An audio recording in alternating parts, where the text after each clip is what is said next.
guys! Hi guys! Or what's up guys, I guess would be more fitting for this Funko Pop review. This one is the Looney Tunes Pops. I think this is one of the best series that Funko is doing right now.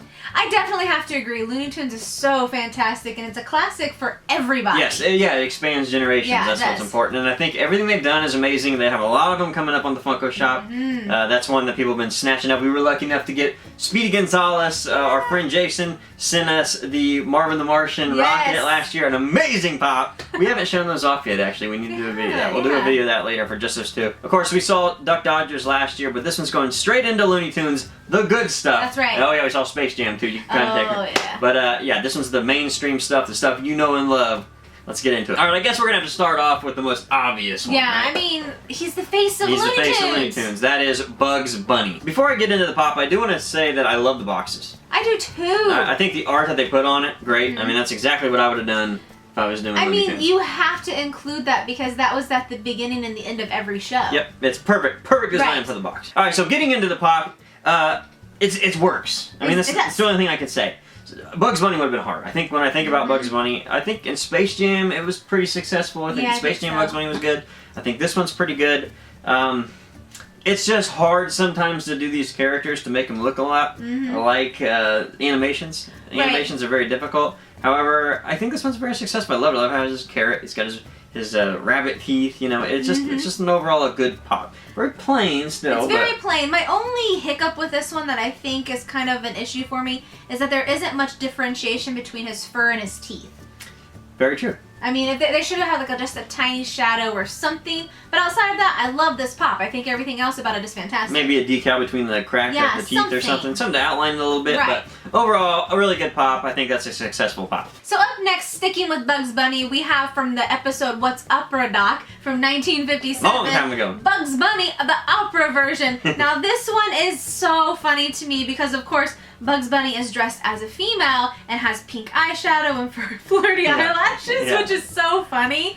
And this was such a great episode, and it's a classic episode. A very, very huge classic for Looney Tunes fans. Definitely, and I really enjoy this pop. I love how Bugs has the pigtails with the wig and the skirt and everything. And I like the pose. It's just a great pose for Bugs. A reason to make things special for fans. This is exactly what I think Funko needs to do more of, where they give you special episodes. Yeah, definitely. And so it really caters to super fans. Like, oh my god, I remember that. Like for me, for Looney Tunes, we collect Looney Tunes. We really like Looney Tunes. The one episode I really want to see is the Halloween special. Yes. Like the Bugs were, you know, the witch. I would love to see that witch during Halloween or something. It could be a Funko Shop item or something. Oh, that's true. Or they'll make it buyable, please. My god, I would just die if I couldn't get it. Please make it more than 1,000 pieces. Yeah, but we saw Mr. Hyde during San Diego Comic-Con. I mean, they've done some really great ones, but I'd really love to see him attack that Halloween episode, one of my favorite Looney Tunes of all time. Now, staying with opera, Funko could not only do Bugs in opera outfit, they also had to do Elmer Fudd. I mean, these were the two characters in the show. So if you did one, everybody would be questioning why didn't you do number two. This one's fun. Yes, Elmer Fudd is one of those classic characters. He's one of my favorite characters. I just liked his personality, how he was such like a simpleton, but he really did try, and I loved him so much. He just added so much fun to the show. And I love the episode since he has a spear chucker and his Viking helmet and the shoes. You know, it's a really good pop. Of course, very, very plain, but the face, they really did Elmer Fudd justice with that mouth. Right. That sculpt, because they could have really screwed this up by not putting a nose on it and everything. You know, old Funko Pop designs with the triangle nose and stuff, they wouldn't have done. I mean, it just wouldn't have done this line justice. And here we are in 2018, and that's what a Funko Pop is. And this is exactly how you do it. I can't believe we're in 2018. 2018. 1957, 2018. Oh my gosh. Holy moly.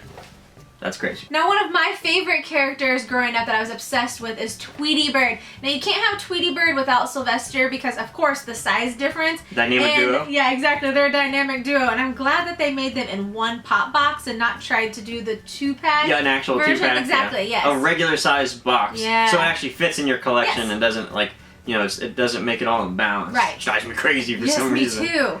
Now, I really do love this pack. I think it's great. I think that Tweety Bird is adorable. The lashes are really cute. And of course, the pose that Tweety's in is great. But Sylvester really doesn't do a lot of justice for me because of the eyes. There's no pupils. It's weird. That drives me nuts. They did it with Goofy, and I can't stand that. Yeah, I mean, they couldn't have done black eyes, obviously. That would have been weird. And you can't really do a pupil, I suppose. Right. I don't know what you do. This is that occasion where you got problems. They sort of fixed this in early on when they did like Joker with the spiral eyes. And, exactly. You know, there were things they could do to that eye to sort of help it along. I just don't know what you could have done with something. Yeah, I mean, outside of the eyes being a big kind of a meh for me, I do like the pose that Sylvester's in. I like how he has one finger up with the nail sticking out like he's ready to attack, because he kind of does that a lot.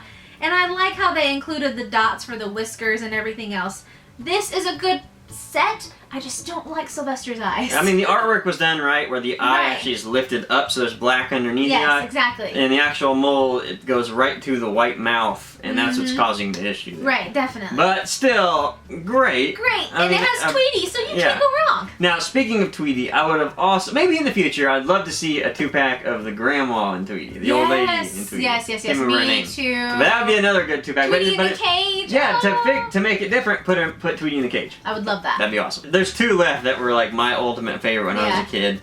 Daffy Duck, number 1. Love Daffy Duck. Daffy Duck or whatever. That was awful. That was terrible, but you tried. It's alright. But you know what I'm saying. Daffy was one of my favorites too. I loved him. He was amazing. And in Tiny Toons, I loved him too. I mean, every form of Daffy was amazing. Now, this one we've seen before, really. We have. We've seen it before with the Duck Dodgers line. Where we got the Duck Dodger in his space uniform, space outfit. So there's not a whole lot different there. We're just getting pretty much the exact same figure painted basically this time with a little bit of eye. I think maybe some eye difference. No, I think it's the exact same eye.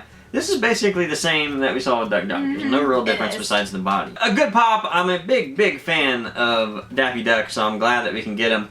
This is one of those ones that'd be really cool flocked too. Definitely flocked. I'd love to see him. Or maybe you could do a different kind of flock where it looks like feathers or something. Well, I mean, Daffy is such a dynamic character. You could really do a lot of different poses to show off his personality, and it would be fantastic. I feel like with this one, I would have loved to see like his tongue coming out with like little drops of spit. Yeah, like I don't know how you could do it, but that would have been really cool. Okay, so that was Daffy Duck. But here comes the best one in this line. This is the crown jewel of this line, I would say, and that is Taz. Wow, have they done Taz justice here. You've seen Taz. We've seen Taz. We saw Taz in Space Jam. Space Jam's was pretty good, although the body was very basic with the basketball, very squared, nothing fantastic. But this one, on the other hand, wow. When I think back to Taz, I think angry, crazy, fun. Yes. He always reminded me of Shaquille O'Neal or something. I don't know why, but growing up I always thought of Taz as Shaquille O'Neal, if he could spin really fast. Yeah. Especially in Kazam. I was like, holy crap, that's Taz in genie form. But I love this. I think that they've done such a good job. The sculpt on it is amazing. The personality really shines on this. It definitely does. I like how you can see the dirt and the tornado and the cloud and everything as well. The teeth are done great. A lot of layering. Just a really, really great pop. Alrighty, so that was the Looney Tunes set. Again, I'm in love with the Looney Tunes set. I am too. It's a shame sort of that Funko has to keep sprinkling these around a little bit on the Funko shop and things like that. So it's getting a little hard to collect all the ones you want, because some of them are very rare now in the Funko shop and they go really, really quick. So if you are trying to get a full set, man, I don't even know if it's possible, to be honest with you. It'd be really tough. You'd really have to be on the computer and be ready every time they come out for you to get a set. Because they go for a lot of money, because they're usually limited to about 3,000 pieces when they do come out. So it's a little difficult. However, the straight mainline stuff they're doing is excellent. So a big win for us, I guess, right? Yeah. For this line. Again, thank you Entertainment Earth for sending these in for review. I hope you guys enjoyed it. If these look like something you guys might want to buy, we'll put a link down below for you guys to purchase them. Thank you again for watching, and we'll see you next time. Thanks, guys. Bye. Bye. That's all, folks.